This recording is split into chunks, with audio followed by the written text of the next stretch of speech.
6 মাসে 1700+ খুন হয়েছে, পুলিশের অফিসিয়াল রেকর্ড। আপনি কিভাবে অ্যাড্রেস করতেছেন?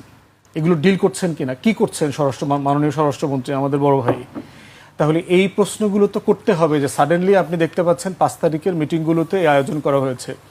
সংস্কৃত মন্ত্রণালয় একটা ডকুমেন্টারি করেছে যেখানে পরিকল্পিতভাবে তারেক রহমানকে ঘোষক, এই আন্দোলনের মহান নেতা করবার চেষ্টা করা হচ্ছে। এতে করে কি আসলে মাননীয় প্রধানমন্ত্রীর সম্মান ওনারা বাড়াচ্ছেন না আসলে কমাচ্ছেন? জোর করে কি কাউকে নেতা বানানো যায়? শেখ মুজিবকে হেন কোনো উপকরণ আছে যেটা দিয়ে চেষ্টা করে আমাদের দেবতা বানানোর চেষ্টা করা হয় নাই গত 17 বছরে? 4,500 কোটি টাকা শুধু খরচ করছে মূর্তি বানানোর জন্য। কি লাভ হয়েছে? এই যে শত শত মূর্তি বানাইছে শেখ মুজিবের, মানিক রায় দিছে কোর্টে যে স্বাধীনতার ঘোষণা শেখ মুজিব দিছে, লাভ হয়েছে? আমরা সবাই জানি মেজর জিয়া, শহীদ প্রেসিডেন্ট জিয়াউর রহমান শেখ মুজিবের পক্ষে স্বাধীনতার ঘোষণা দিয়েছেন।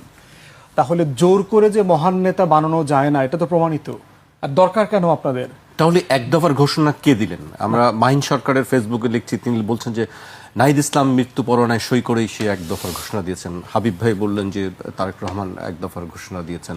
দেখেন, মানে বিএনপির, আমি এটা বারবার বলতেছি, শেখ মুজিব এবং শেখ পরিবারের, আওয়ামী লীগের একটা হীনমন্যতা আছে মুক্তিযুদ্ধ নিয়ে। যদিও মুক্তিযুদ্ধটা শেখ মুজিবকে সামনে রেখে হয়েছে, শেখ মুজিবকে নেতা মেনে হয়েছে, অস্থায়ী সরকার শেখ মুজিবকে প্রেসিডেন্ট ঘোষণা করেছে, শেখ মুজিবের নামে মুজিবনগর সরকার পরিচালিত হয়েছে, তিনি এসেই আবার শপথ ছাড়া দায়িত্বও নিয়েছেন দেশে ফিরে, সবগুলো শেখ মুজিবের নামে হয়েছে সত্য। কিন্তু শেখ মুজিব, তাজউদ্দিন আহমেদের ডায়েরি যদি পড়েন, তার মেয়ের লেখা যদি পড়েন, নেতা পিতা, সেখানে দেখবেন নেতা ও পিতা, যে তাজউদ্দিন আহমেদ বহুবার বলছে যে মুজিব ভাই একদিন মুজিবনগরে চলেন, মেহেরপুরের বৈদ্যনাথ তলায়, যে আমরা আসলে যুদ্ধটা কিভাবে সংগঠিত করেছি, ওই পার থেকে কিভাবে গোপনে এসে এই পারে স্বাধীনতার ঘোষণা দিয়ে অপারেশন করে আবার ওই পারে চলে গেছি। বারবার এই কথাটা বলেছেন। আমি মুক্তিযুদ্ধের গল্পটা আপনাকে বলতে চাই, কিন্তু শেখ মুজিব কখনো এই গল্পটা শুনতে চান নাই। বারবার বলেছে এগুলো আমি জানি টানি, আমি সব পড়ছি, আমি এগুলো সব জানি টানি এইসব। কারণ শেখ মুজিবের ভিতরে একটা হীনমন্যতা কাজ করছে, আমি গ্রেট লিডার, আমি এত মহান নেতা, এত বড় নেতা, আমাকে ছাড়া দেশ স্বাধীন করে ফেলাইলো, আমি দেশে ছিলাম না, এটা কিভাবে সম্ভব? গত 17 বছরের ফ্যাসিবাদ বিরোধী আন্দোলনে বিএনপি সবচেয়ে বেশি ত্যাগ করেছে।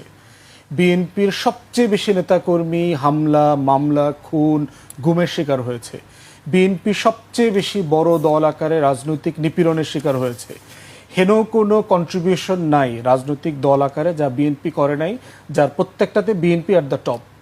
কিন্তু ইকুয়ালি এটাও সত্য যে বিএনপির অংশগ্রহণ